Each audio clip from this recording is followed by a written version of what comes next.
Societal pressures consistently reinforce the idea that having more money equates to success. From advertisements promoting luxury lifestyles to social media influencers flaunting their wealth, the message is clear. Financial abundance is the key to happiness.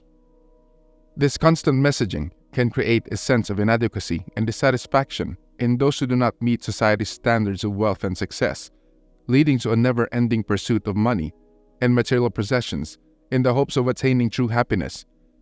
If we believe that our happiness depends on being rich, then we will always feel unhappy until we become rich. Given the scarcity of money and the limited number of people who have loads of it seems that achieving true happiness may be challenging for many if it necessitates having such wealth.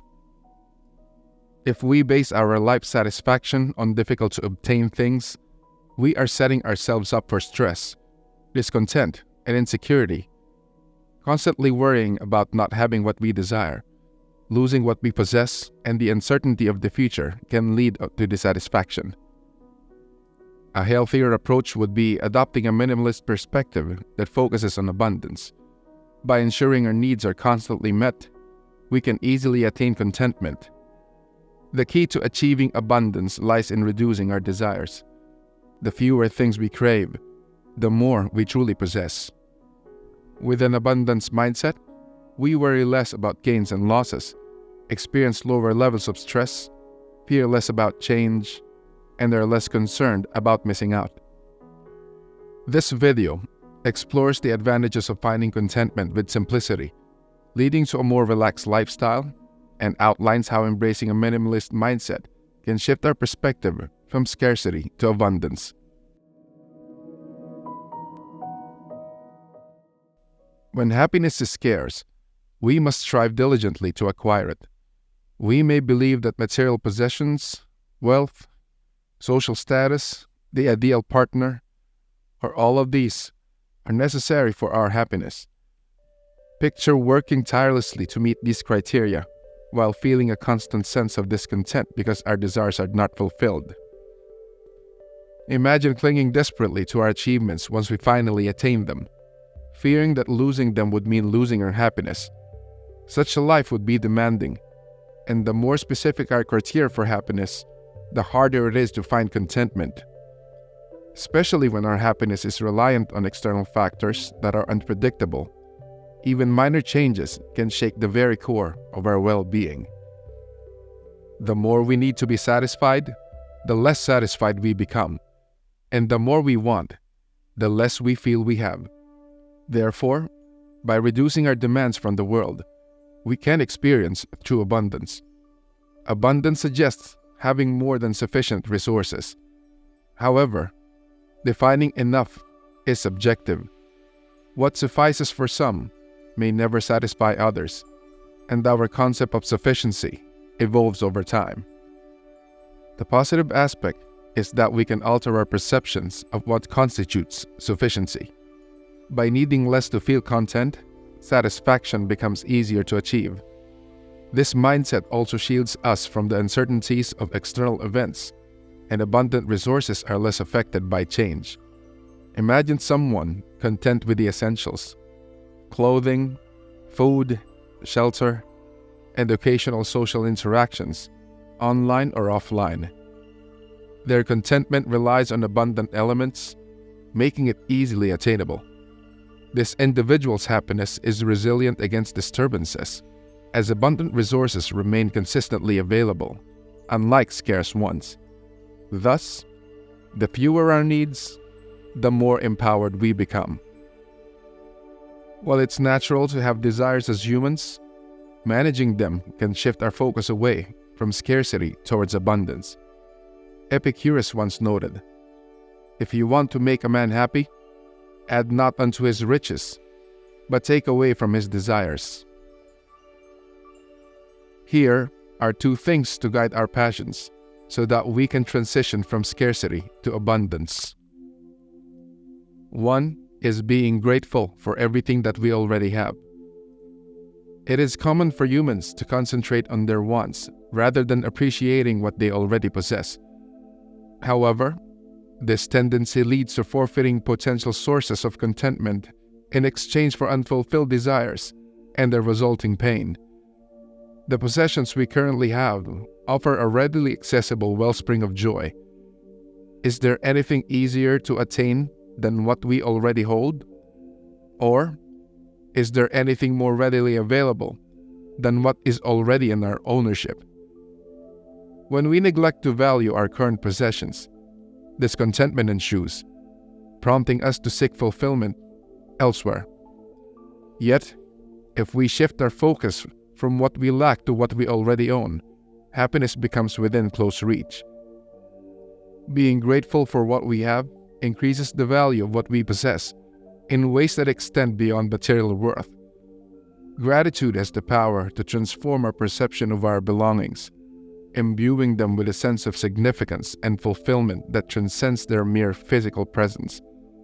When we appreciate and acknowledge the blessings and possessions we currently hold, we cultivate a mindset of abundance and contentment that enriches our daily experiences.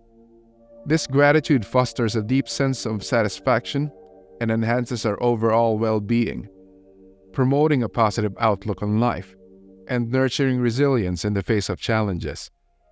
By recognizing and cherishing the things we already have, we open ourselves up to a world of abundant joy and fulfillment, making each moment a precious gift to be cherished. The other one is to practice moderation. The concept of moderation embodies the Epicurean philosophy when applied to a minimalist lifestyle.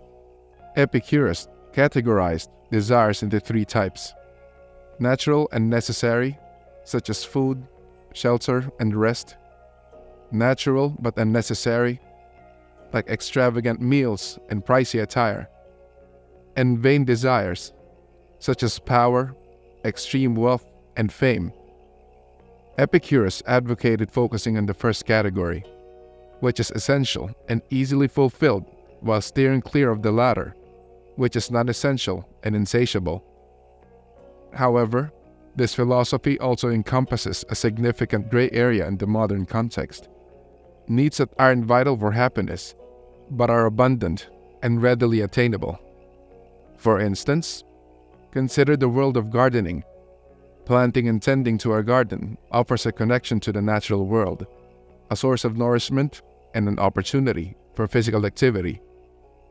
A natural and necessary desire. Gardening can be a fulfilling and enriching activity, providing joy and satisfaction without the need for extravagant resources or excessive effort. However, excessive focus on creating a perfectly manicured garden with rare and exotic plants, expensive tools, and elaborate landscaping features may lead to dissatisfaction and a sense of inadequacy. This overindulgence in unnecessary desires can detract from the true essence of gardening and diminish the abundance of joy and contentment that a simple, well-tended garden can offer.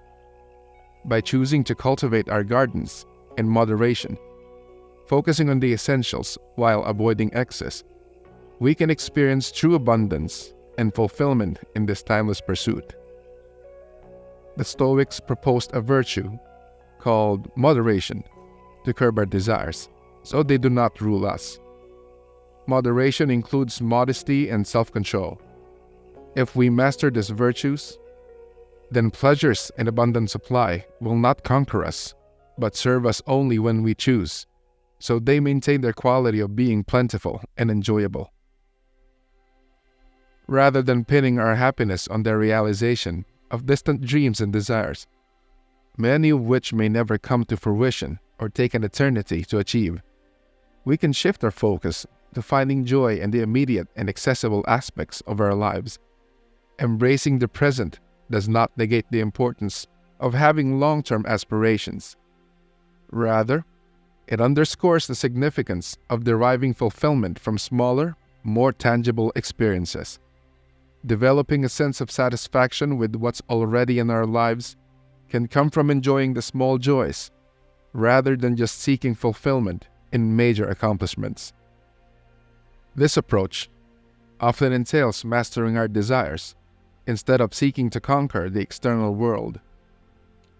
There are two permanent options to creating abundance. One involves accumulating more of what we crave for, leading us to rely on external events beyond our control, while the other entails restraining our desires and finding greater satisfaction in what is already present. In essence, the less we desire from the world, the more abundant and fulfilling the world appears.